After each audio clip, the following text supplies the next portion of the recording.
that kids play that game, right? Something like that. You try to rhyme. Welcome everyone. I think give a few minutes as everyone gathers.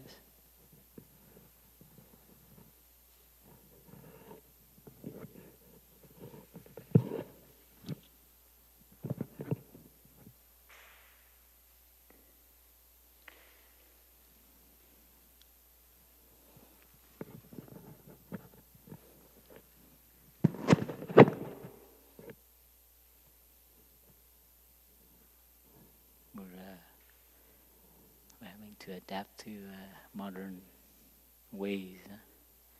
Laptop, headsets, modern monastics. Some of us are still very shy to bring our gadgets and laptop up here.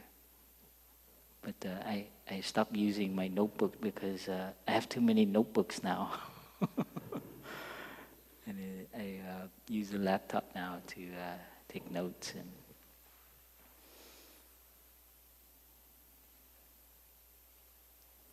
But some of us are still very adamant to keep the simple life, resist the laptop. Some monks, some of my brothers and sisters, it's like I would never buy a laptop. Yeah, very. They're like the modern version of ascetic monastic.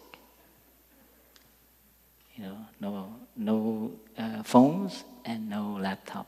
I know at least one of my brother is make the vow. I bow to him. Ooh. But he has email. So he does use a computer.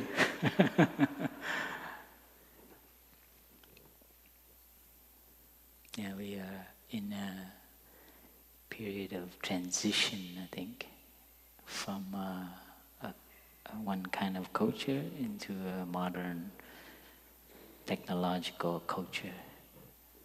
And I think we cannot deny the existence of instruments that affect so many people. So we have to, how do you say, get affected ourselves, so we know the suffering of having a cell phone and the suffering of, constant email and accessibility.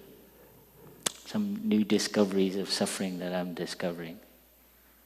That's why I don't give my email out, and I don't have Facebook and Instagram, Twitter. You're just like an open 24-hour access.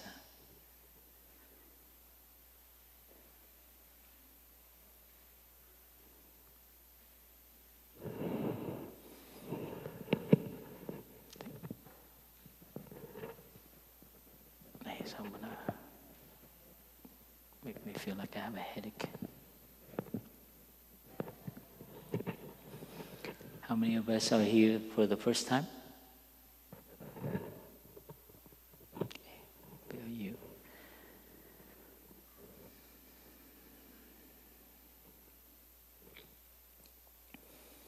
Please enjoy your breathing as everyone comes in.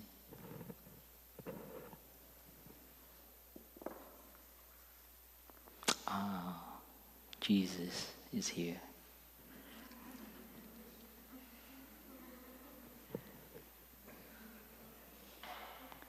That's my elder sister, Sister Tanim. She takes care of all of us. She's been in Deer Park for many, many years, longer than I have.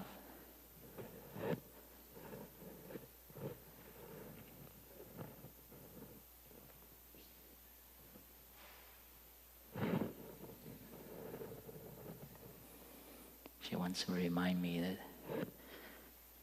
today is Easter.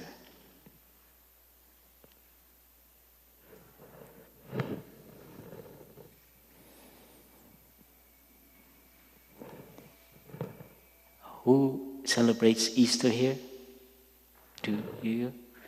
How do you celebrate Easter? You what? Eating chocolate bunnies. Okay. And chocolate eggs too, right? Anyone else that celebrate, add to that? What do you do? You just remember what it's all about. And which is, to you, is the fact that Jesus Christ rose after dying.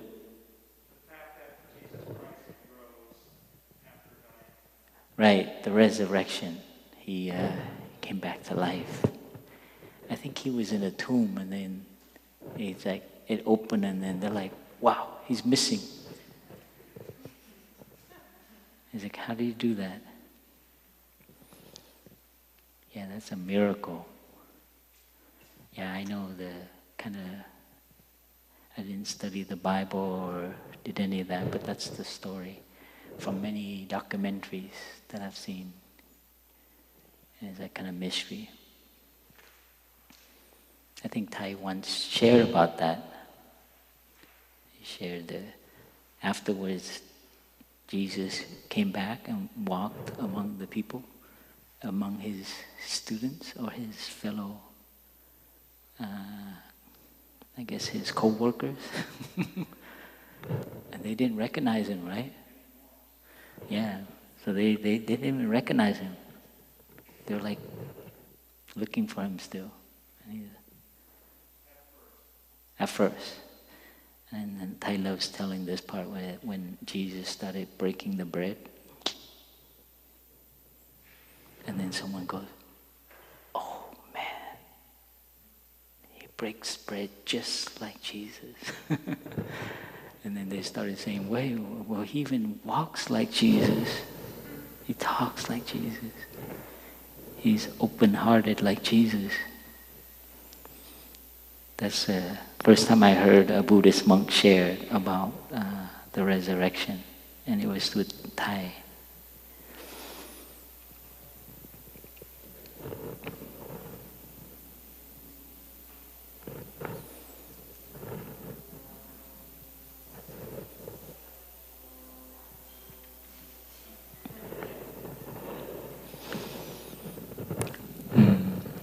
Well, happy Easter.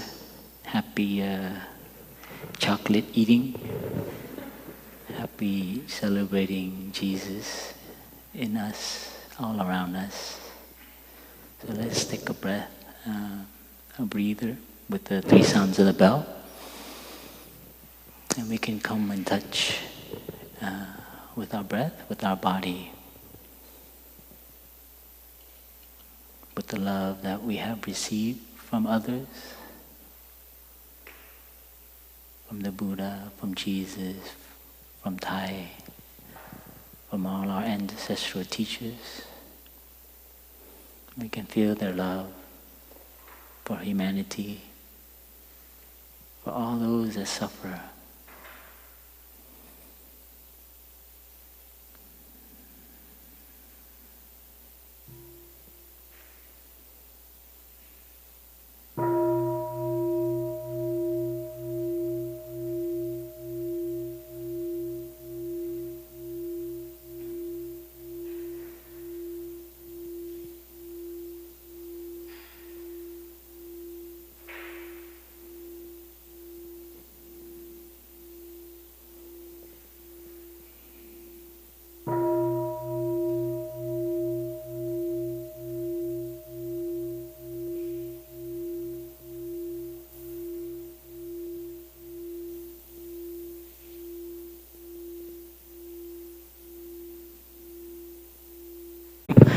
I should have made it a little bigger.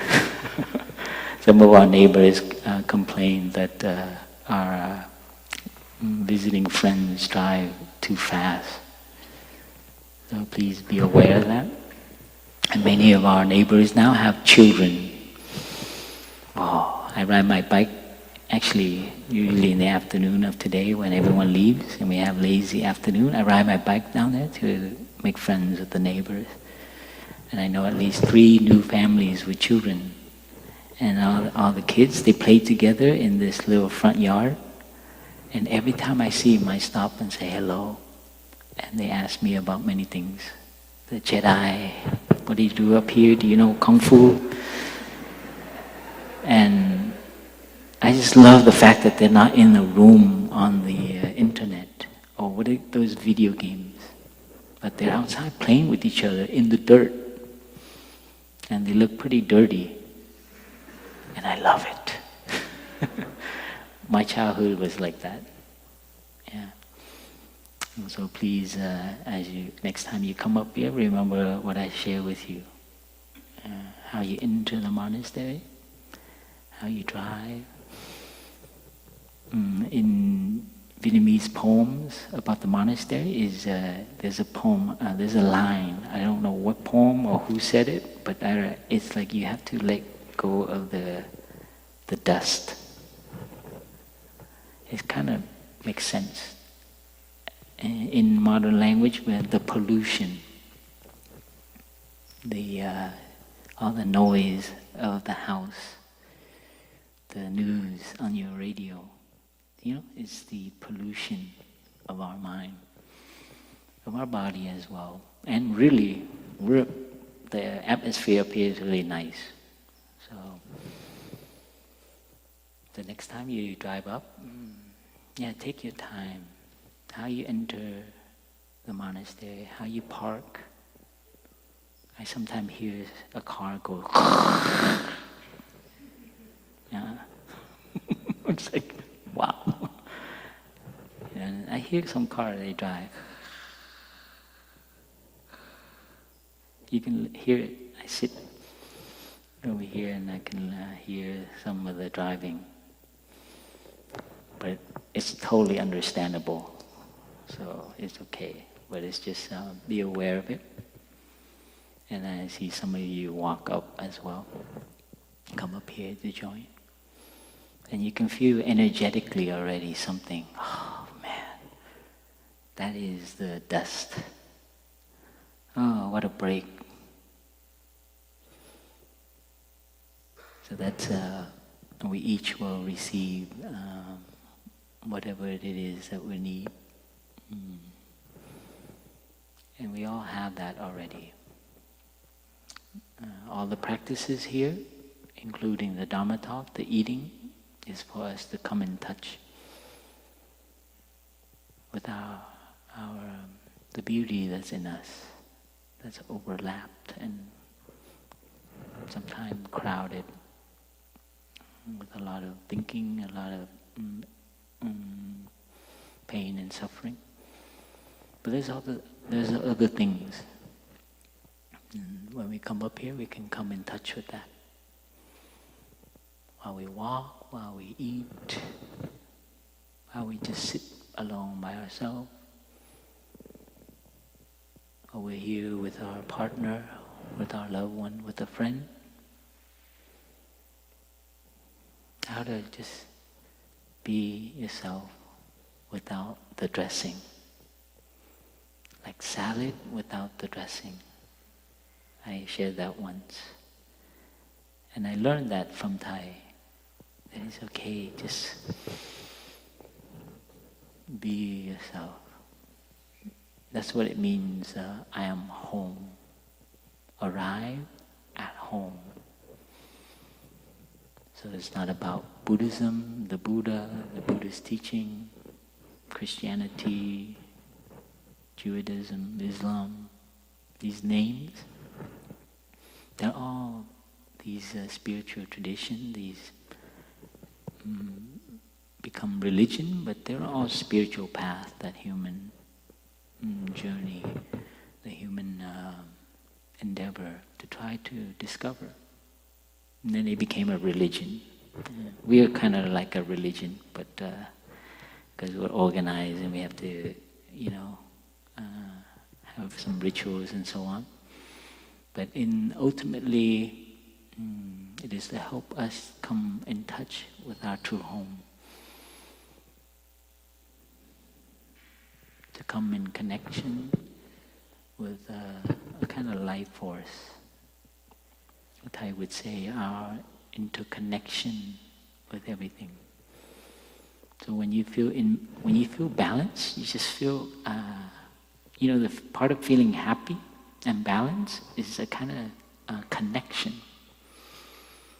If you really ever touch true happiness on your own, in the forest, on the mountain, at the beach, this is a different kind of happiness. Not the kind that someone gives you some chocolate, and you're like, oh, I'm so happy.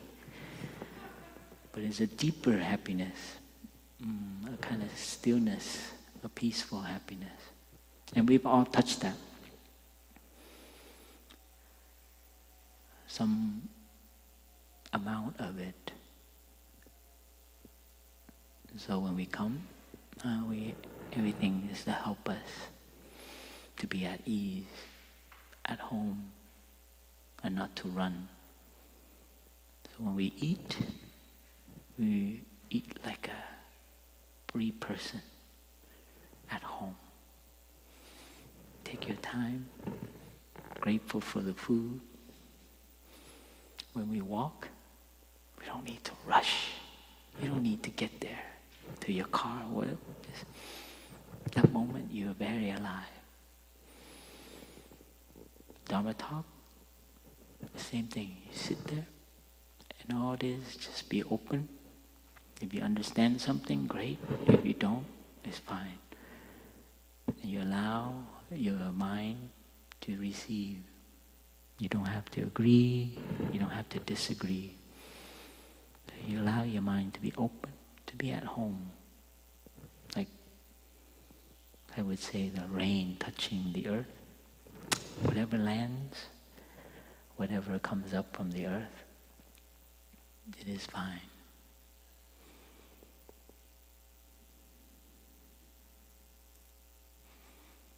So we hope you spend and learn to spend your day here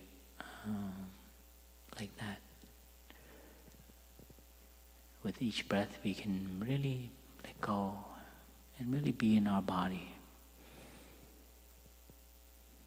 Feel at home in our body.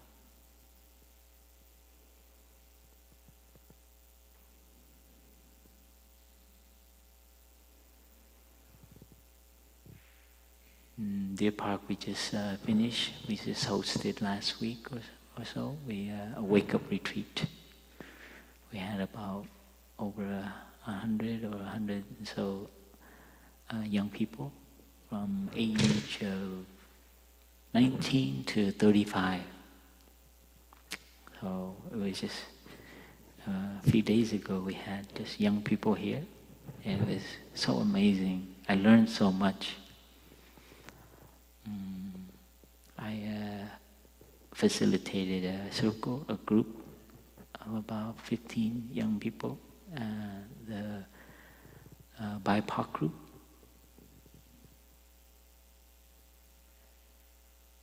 And it was so beautiful to see and hear and learn from the young people how open they are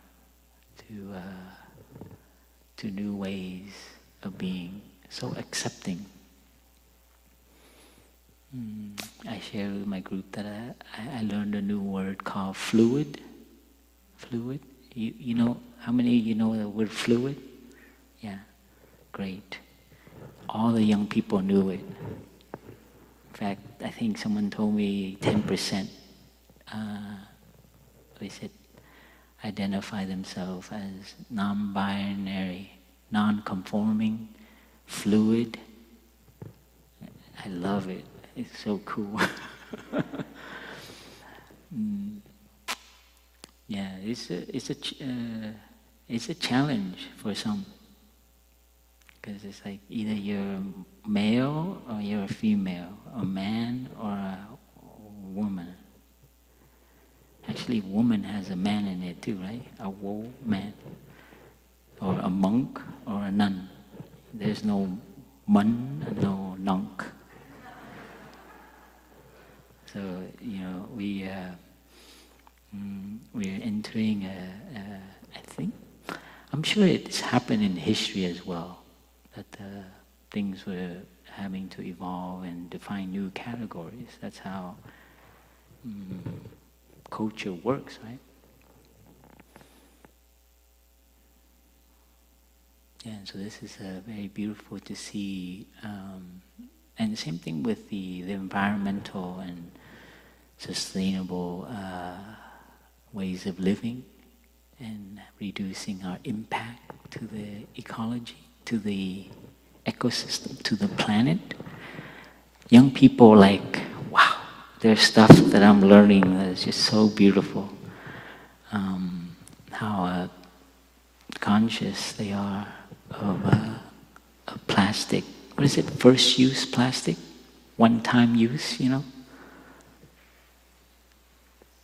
Yeah, my nieces reminds my mom, her grandma, about one-time use plastic. These little bags are so useful once, and then you throw it away. I heard her share to my mom, her grandma, that in the kitchen. And I was like, wow, welcome to 21st century. So beautiful. And this is, and I reflected a lot about, since that retreat, and before that too, about, how do you call it, how we perceive ourselves, how we perceive the world. And this is very important in our practice. And this is what the Buddha had discovered, that as a cause of suffering. How we perceive the world, how we perceive ourselves. So we call it perception. How we look at the world, how we look at ourselves, if you think about it, is the cause of a lot of suffering. Then we need to know how that works. And you can't, Thay did it in 3 winter retreats, so you cannot do it within 45 minutes, you know. But I will try my best to share some aspect of it as we evolve our culture and expand our way of perceiving each other. So perception is one of the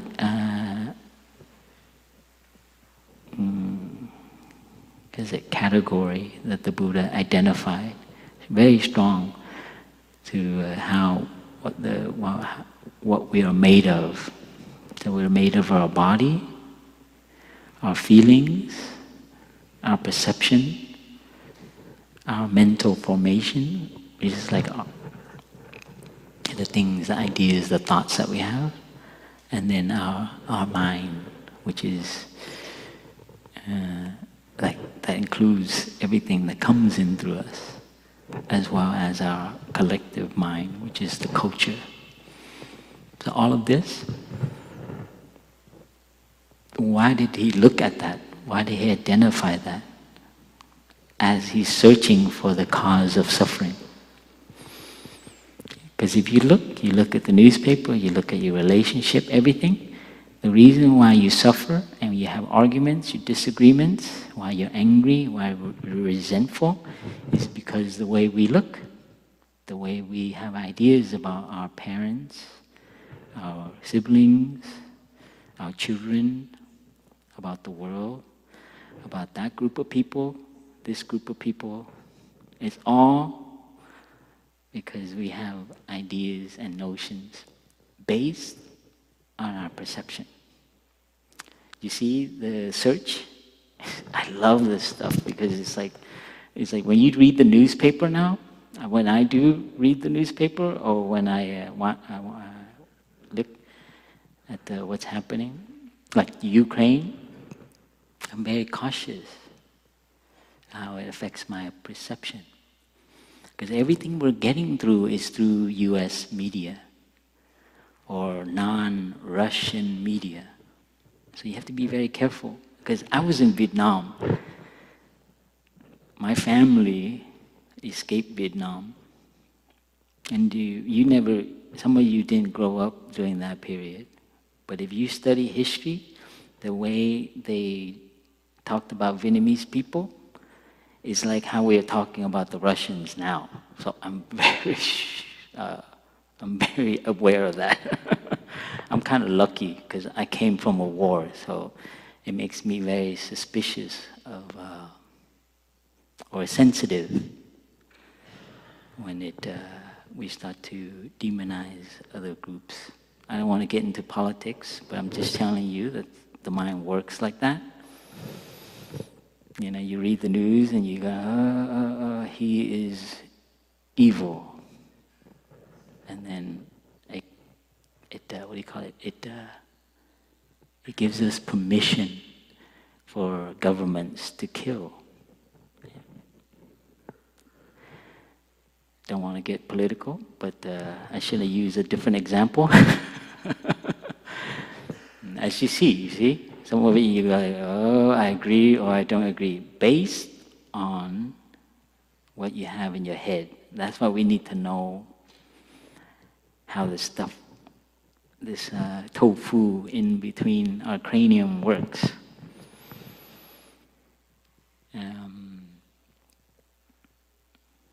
Yeah, and it relates a lot to our notions and ideas about ourselves and about other people. And how when something comes up and it's not like we're used to, then we really, this makes me feel really uncomfortable. You know, when I first heard like this person doesn't identify as a man or woman, and it's just, I accept them as a person, but it's really hard for me to make that jump. I have to train. And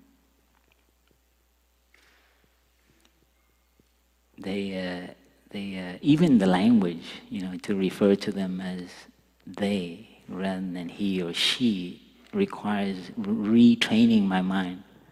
In fact, someone identify themselves as Z and here, which is not even in the dictionary, I don't think. It's like a new way to use, instead of he and she, you say she, Z. Z-E. Z? Is that correct? Yeah, and then there's, instead of her and him, they say here, which is H-I-R. And at first I was like, come on, what's the big deal? Choose one, you know? You know, I'm so lazy. But you see how it challenged me, because I don't want to make that person suffer. So I need to respect how they don't feel that. And it's not a disease, it's not a problem. This is, you know, you need to look into it. There are people who are actually, they're born out. You know, physically they are of one category, I guess. They have genital, biological signs of a male, but mentally they don't feel male. So these two categories, somewhere in between. And so when I looked at my discomfort, you know, one thing that really helped me was the Buddhist practice, teaching on non-dualism, non-discrimination. It's like left hand, right hand. This is my left hand. This is my right hand. This is not my right hand. That's just my my notion, right? You see it? It's like, who cares if it's right or wrong, or left? So there's actually no category. And that's when I learned the word fluid, I loved it. I was like, God, this is so Buddhist. In fact, you know, the monks and nuns, our form is actually supposed to be neutral. You know, when I shave my head and wear this robe, it's actually not just to become a male or man, but actually to become neutral. It's kind of hard because, you know, if we still have the category, you know, the nuns stay down here, the monks stay up here. But I do see these, in my heart at least, when I became a monk, is actually to come back and touch, and not just to be my masculine. I grew up like that. I was raised as a tough LA survival, fight back man, young man. So I have a lot of, how do you call it, masculine energy. You know, very, I had to survive LA in school, from being beaten up and discrimination. So, you know, my seeds of a kind of manliness is very strong in me. And I suffer a lot. And Thay helped me come and touch. And to like take the chip off the shoulder. You know that I had a chip on my shoulder. I like to argue. I like to challenge things. I don't want to say that's purely masculine, but it has that characteristics. And so I learned to be more soft, more gentle, and it was okay. Actually, it takes more. You have to put a lot of effort to actually be gentle. You think this stuff requires energy? Actually, not reacting and just, okay, I hear you. Requires more energy than say, okay, I got you. So we have this wrong, am I making sense? Yes?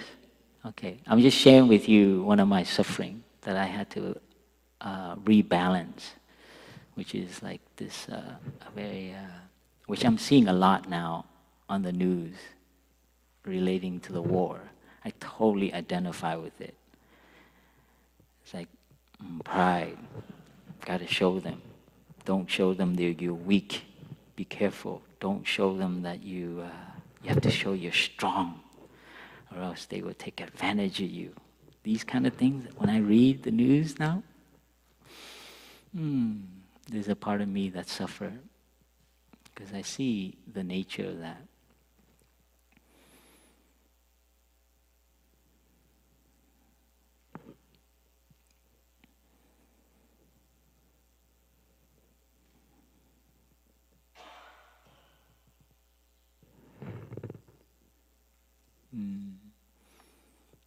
Mình tới mấy giờ bơi xong? Anh phải kết thúc mấy giờ? 10 giờ rưỡi.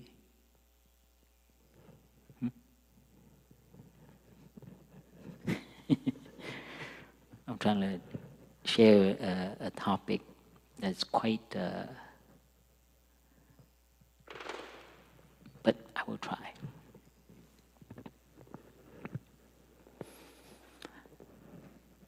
The Buddha, he said, I think like 100% of our perception is wrong.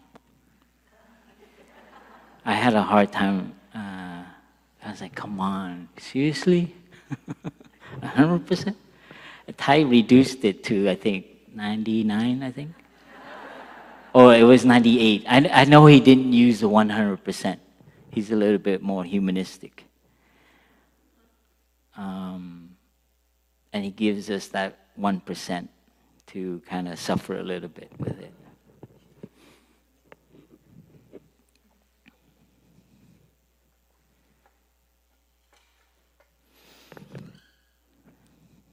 Well, please bear with me. So, perception.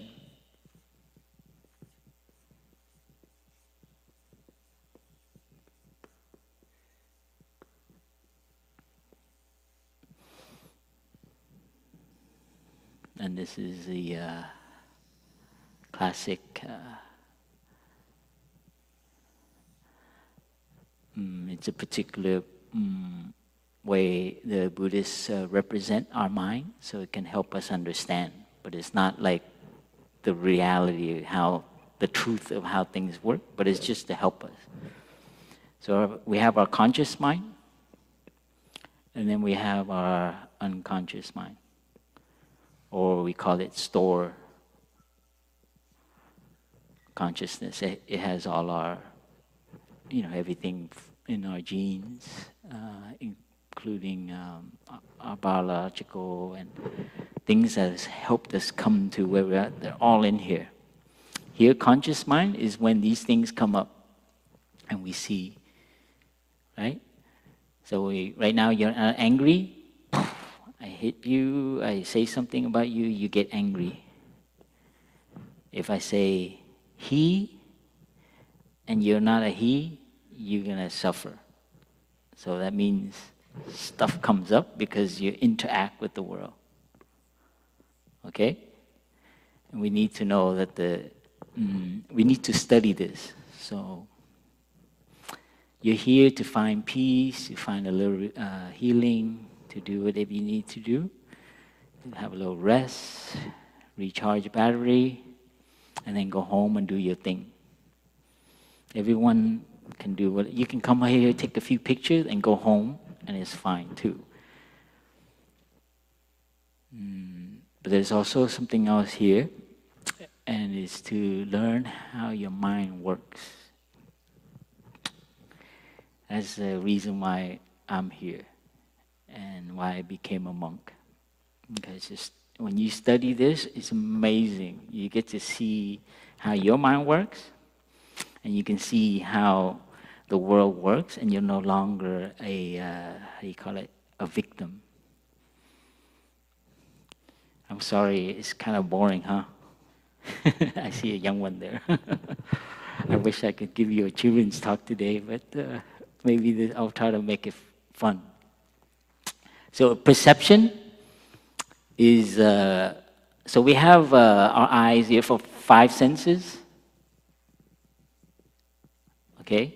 Eyes, ears, nose, tongue, and your body. The 5 kind of tactile senses, sense impression, ear here.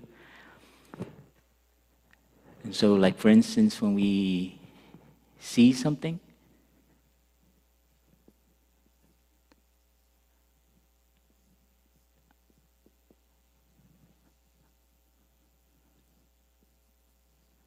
and then it goes through our eyes and it comes in here. And so this is something you have to really, when you practice mindfulness, it's great to relax, to be in your body, to be present. But mindfulness also can be used to look deeply, especially when you react to something. You see somebody, that person's nice. She reminds me of, ooh, that person's scary. Ooh, that person looks depressed. Ooh, that one, look, I want to meet that one. Because our eyes see, but we have so much memory locked in here that actually it creates a lot of stuff. Okay, and when we hear, later when you go up to the kitchen, you taste, you're like, what is this? You gotta watch that. Ooh, I gotta get some more. If you don't know how that works, you are a automaton. Is that a word? I don't want to say you're a robot, but you're just on automatic. You understand?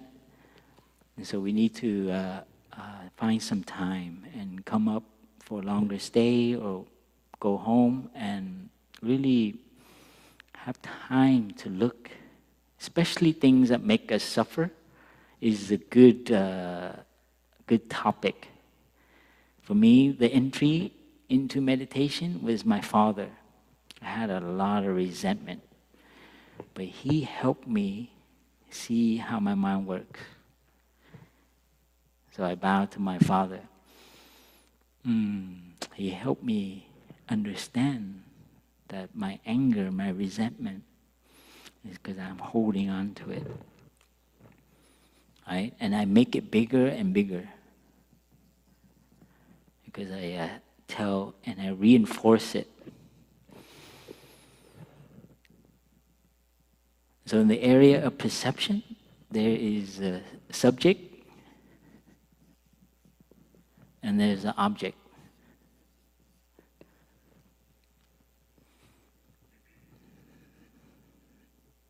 And those things are, and we need this. Actually, it is what makes life beautiful. But we need to know how it works.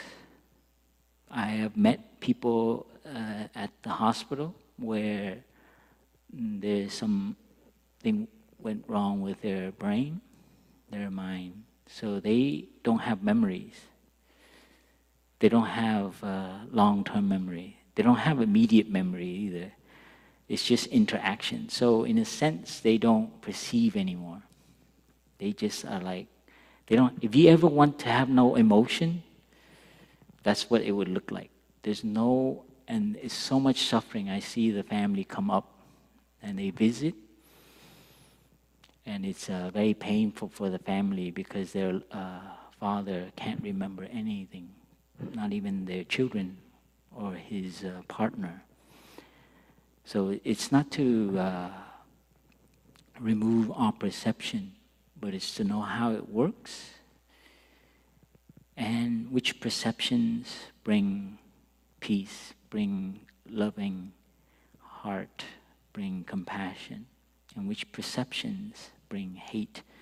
So you understand, the Buddhist teaching is not to tell you how it works. It's just we use that so that we can have relieve suffering. So this person in India, hundreds of 2,500 years ago, wasn't trying to like a physicist trying to describe the world and figure out how things work. But his motivation was to try to find a way to relieve suffering. So this way of understanding the mind is helpful so that we don't become a slave to our perception. And there's three ways of, we call it 3 modes of perceiving. First one, we touch the suchness of something. That means there's no image. I'll just list the 3 modes for you to. There's things as they are, like the flower as it is, and the person as they are, the weather as it is, the sun as it is.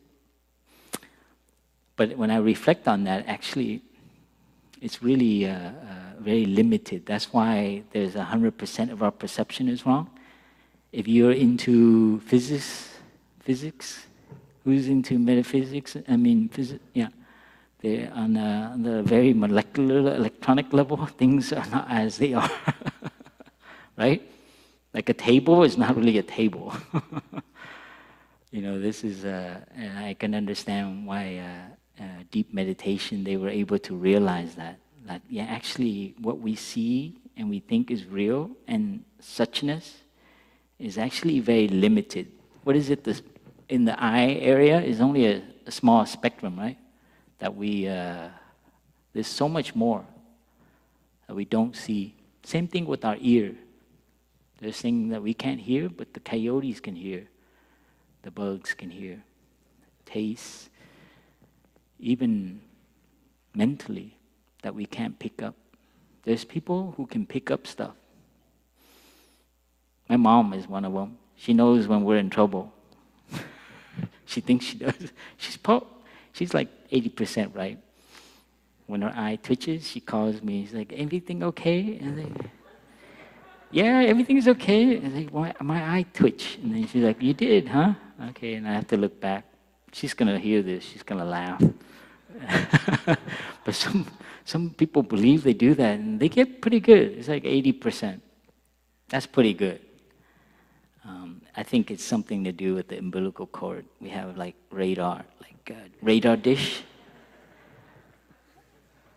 I know it sounds funny, but in my mind, I always leave a little bit to the realm of undescribable. And I believe she believes it, so I believe it too. Suchness. And then there's the category of representation. This is a huge one, okay? You need to look more into this. And then the third one is mere images.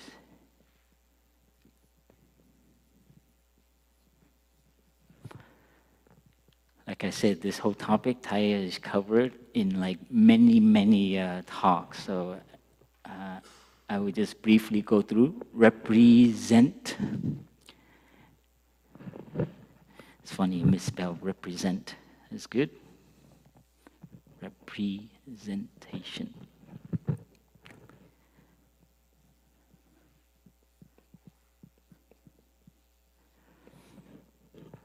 So this is things as they are. Representation is what we ascribe to it. Like a table, we all agree it's a table. That is a podium. And it's a podium, and everyone sees a podium. We have representations, and we all agree on this representation. And it's all created in our mind, and we collectively agree to it. I am a monk. You agree? It could be a source of suffering. You are a man. Now, it will be a source of suffering if you're not careful. Because there are some who don't identify as a man. That's very challenging. Especially when they kind of borderline don't look like a man and a man. I find it kind of challenging, actually. Kind of like, well, okay. You know, my mind has to do its thing. And what I come back to is my left and right hand. I come and I hold my two left hands like this. So I'm developed. It's still very raw. Normally I should be practicing this for 10 years before I share about it. But it's what I just did for this retreat, to actually not categorize people. And it was very helpful. It really opened my heart, and see how open the young generation are. I think their mind must be more malleable than mine. Mine's been around. And so I have a lot of, categories. And there's like, you live and you reinforce it. I call it like calcium. Calcium deposit. Yeah, our thoughts, our notions are like mental formations, but they just don't go away. Like the one I had about my father, it just becomes calcified. Does that make sense? Do you have any of that? Some of you? No? That's good. You are the Buddha,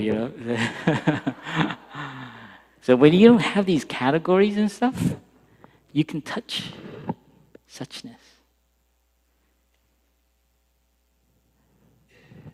We don't usually touch suchness. You would be put in the hospital if you were touching suchness all the time. So we need representation. These are not your shoes. I'm sorry. They're my shoes. It's okay, to have things and to have things represent. Does this make any sense?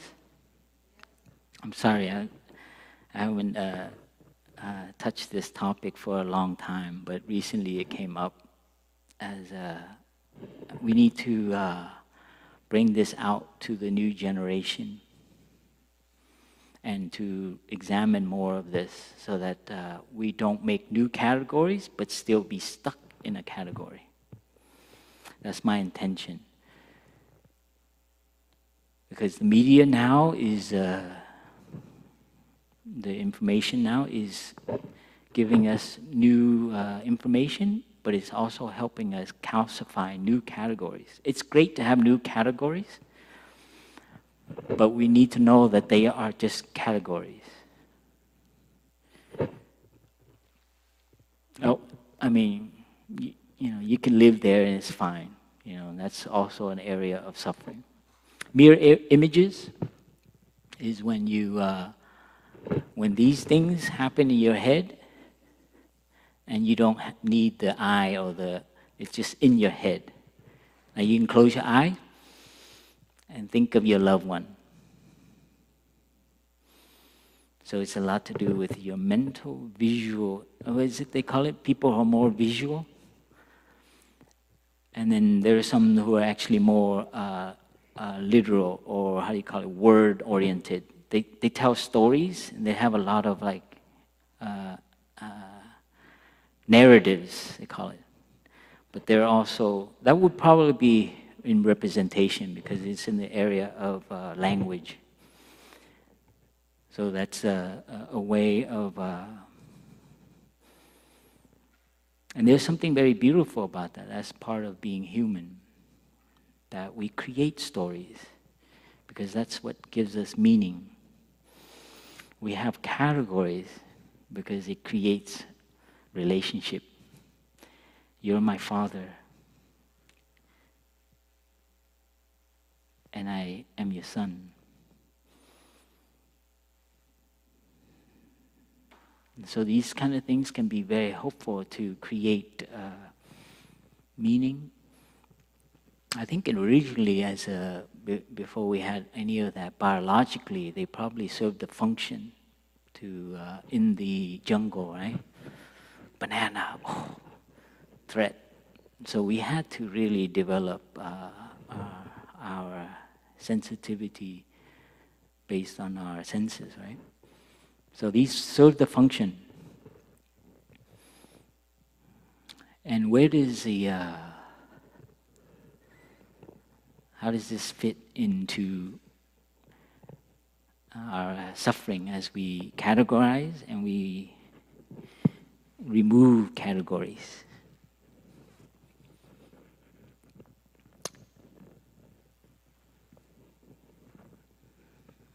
I show you one more word, sorry, which I learned from Thay. Perception in Chinese is like this, the character.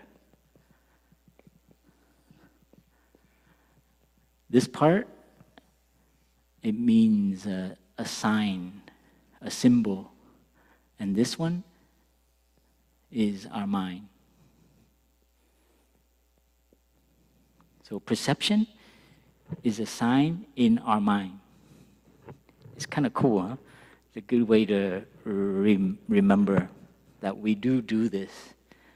So why do I share this? Because meditation, mindfulness practice, it's nice to, find some relief, find some peace and things. But mindfulness, the practice of meditation, can also help us look deeply at why things are the way they are, why we suffer. And this is also an aspect that we need to put some time into learning how our mind works.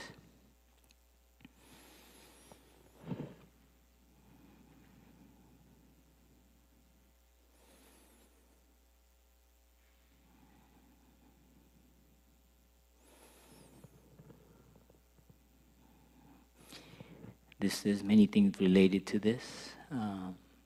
The non-discrimination. It's also very related to a non-dualistic way of looking. And this, for me, is and these ways of looking are like frames for us to train to look in. When you see something that is like, for instance, like I was sharing about the news, when something tragic happens, we usually, the media tries to make a victim and a perpetrator, right? Someone who caused the violence. And every time I look at that, I'm very careful not to come up with a condemnation, but to merge the two, and then to see the culture that created it. You see the way of looking, non-dualistic. So I'm kind of sensitive when there's categories, especially when it makes two. I think in America there's a strong word for it, polarization, right? They call it bipolarization? No, they call it polarization of people. And you see that has happened, and you see that with the pandemic as well. So a lot of the suffering that is evolving in our culture now has a lot to do with this, between the marginalized people, the unrepresented people, the unheard people, and then the colonial powers, the northern nation. There's a lot of that happening. And this is historical. We are coming to a point which makes me very hopeful. Despite all the negative news that you hear, but my experience of this generation, these 110 young people, totally in tune with how the world could be more inclusive, makes me so kind of like. But I have to say, those things challenge the convention. It challenges people like me who have still some calcium, but I know my practice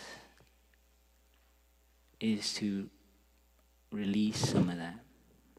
And it's hard, because we have categories, we have names, we have identities, we have things that we're used to.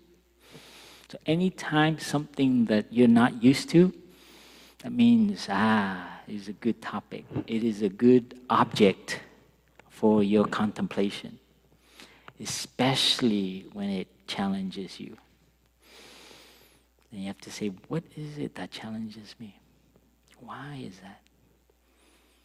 So don't look for right or wrong, left, right. Look to see if you understand where it comes from. You might not agree, you might disagree, you might agree, doesn't matter. But the practice is for us to look deeply so we understand. You see the difference? I share this because I received this wisdom from my art teacher. I took an art history class. I love this. His name is Mr. Gregory. His hand could wrap around my face. In fact, he loved doing that. I was a small Vietnamese. He's this Greek hand. But he loved young people, and he loved instilling us his love for art. And I'll never forget, every time he lectures, man, like you can hear him down the hallway.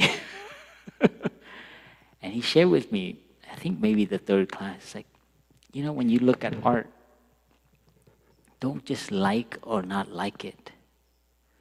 Because that's the usual way of people, I like this, I don't like this painting. But try to understand it. Why did someone take their time to make this? You see how, as a young person, I was like, wow. I was like, that's so cool. And I was free from the rest of the class. When he shows images of art pieces, I was free from liking the art or not liking the art, liking the artist or not liking the artist. But try to understand the artist. Try to understand what they're trying to communicate. So I just want to share that in honor of my art teacher. He's the first one to help me look deeply through art. Don't just go around agreeing or disagreeing, liking or don't liking. gosh, it's like a soap opera. It never ends because you're constantly, oh, I don't like that car. Oh, that flower. Oh, this place is a mess. Why don't the monks cut the grass more? You know, it's like, oh, look at over there. Sorry, that was a subliminal. That was a subliminal. That's my mother and me. You know. See, you understand where everything comes from, right? Then when things slip, like, oh, that was from walking meditation, judging. Where did the judging come? It comes from our family. So don't see the non-dualism. Don't agree or don't disagree. Don't be left hand, right hand. Just stay neutral. Breathe a little bit. Breathe with this discomfort. Breathe with your suffering. Breathe with your reaction. Breathe with your heat.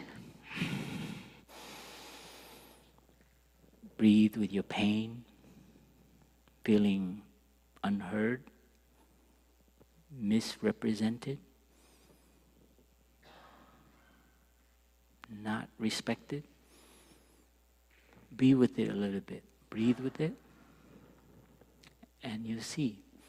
You'll not only understand why you suffer, but you understand why they are like that, or why they said that, or why they are perceiving it like that.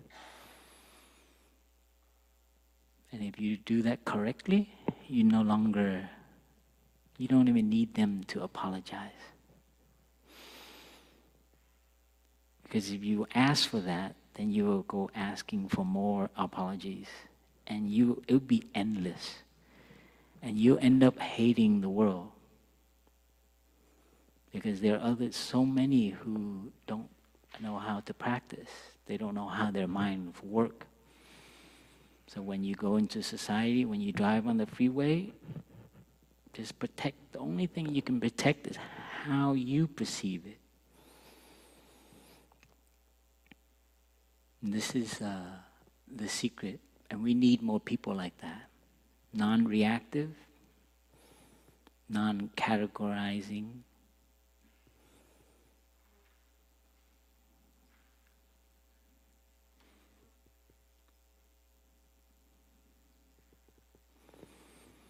But when I share this, please navigate, because we do need some categories.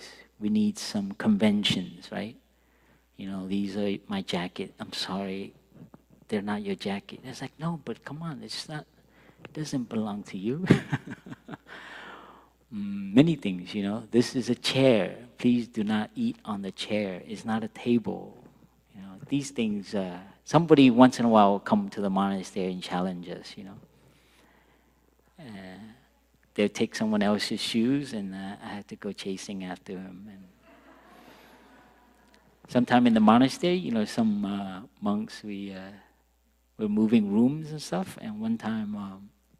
And this monk, he took a cabinet, like a nice full-on, beautiful cabinet, and he put it on its side in his room, and he used it as a bed. You know, and then the other monks came, and they said, "This is not a bed. It's just a perfect cabinet. Why are you?" It's like, nobody's using it. It's fine. It's beautiful. It's long. I fit it. The other beds don't fit it. And it's like, so there was this argument. I was like, I came and I asked, I was like, what's going on? It was like.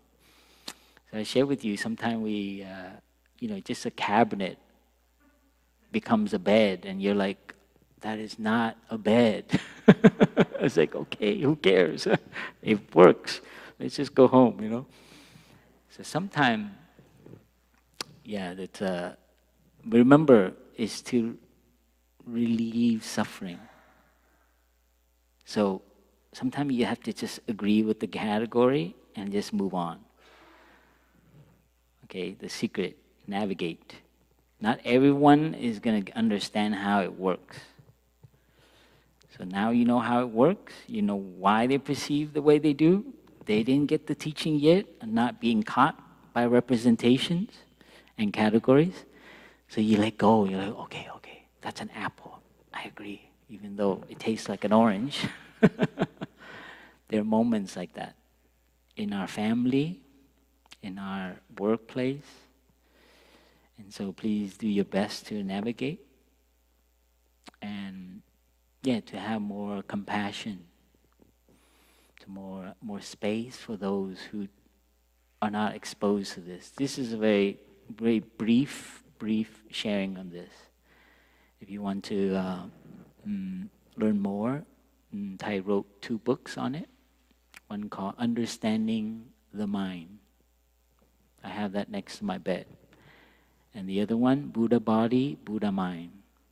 Amazing stuff. It covers this stuff in detail.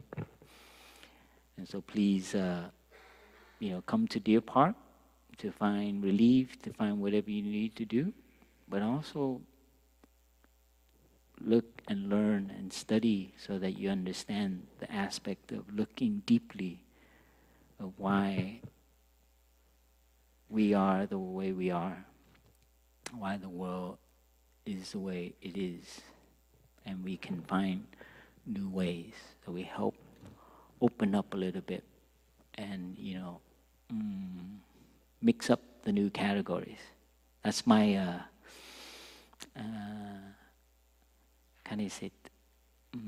my support for the young generation. So this talk is dedicated to all the young, I'm sorry, I don't want to be ageist. Is that the right word?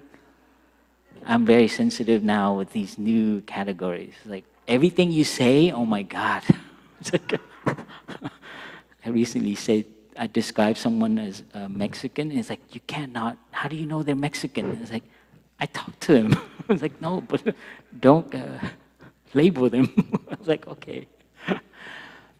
It's very, how do you say, hot right now in terms of this. You understand? That's why I'm bringing it out there. Everyone is so sensitive right now to words, representations, the way some things are represented, which is great. It's like throwing everything kind of down so that we can redefine a little bit what it means to be human. We're so stuck with a kind of just one way of describing our experience of being human, of the world. And so it's tough. It's not easy. But I just have so much love for the young people and how they are so open and so caring. How do you say the word considerate? What I experienced from the last retreat from these young people, they're so considerate. They're so like, very considerate of not causing suffering. That's what it is. When you're sensitive to new ways, you don't want to cause them to suffer. I hope this helps in your lives, but I know the young people need this because they're facing a lot of challenge with the I don't want to say old way, but a kind of culture from a certain generation that just don't want to make more new categories. I'm out of pages. I don't need more categories. I can hear that. And it's tough for a generation and a cultural kind of, we need to include.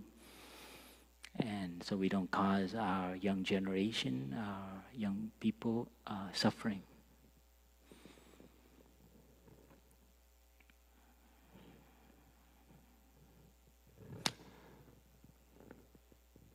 So thank you for, I hope that was not too, I hope that was clear enough. I try my best to offer something on the area of deep looking, how to do deep looking. And this requires putting some attention to it, deliberate. Like when something triggers you, you have to go take a walk. And look, be in your body, be in the present moment, and see what it triggers all these stories, these thoughts, and remember these three categories. And then all that happening inside. And see, the more you understand how your mind works, the more sensitive and more considerate you will be towards yourself. Because it's not just about other people. You have categories and calcified images and ideas about who you want to be or who you are, where you come from. You know, I'm always hurt, I'm sensitive. That's a category. That's not true all the time. Sometimes you are also beautiful, you're also open, you're also considerate, you're also gentle. So these categories, be very careful with them. Recently, someone told me that I was part of the BIPOC group. I have never considered myself that, but they say, you're Vietnamese. I was like, I am. I'm part of the yellow color on the rainbow. And I go, okay, that's cool. But I never saw myself that. Not because I don't understand, I'm trying to understand, as well as it's a category, and I think we have to be very careful. Especially in this country, because it's all about that, because it's so heavily, monopolized by the media. As you know, everything you receive, you think you're getting neutral. No, everything you get on your screen is already they have algorithms that figure out what you like or don't like. I know, I love that stuff. Wow. Can you imagine this applied to the internet, and we create algorithms that help open people's mind? The algorithms now is actually to help you become more one side. You know, the information bubble, the thing that we all reacted to? No, you're kidding me. There's another part of the country? Anyway, I'll end it here. That's another talk. Thank you.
Happy Easter, dear Thay, dear Sangha.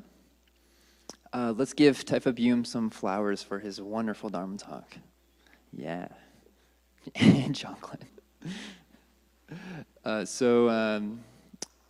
Today we have the 5 mindfulness trainings recitation at 11:30. So in about 10 minutes. So we have a little break. We can take a restroom break and come back. Let's be a little early just to get settled for the recitation. And I also ask to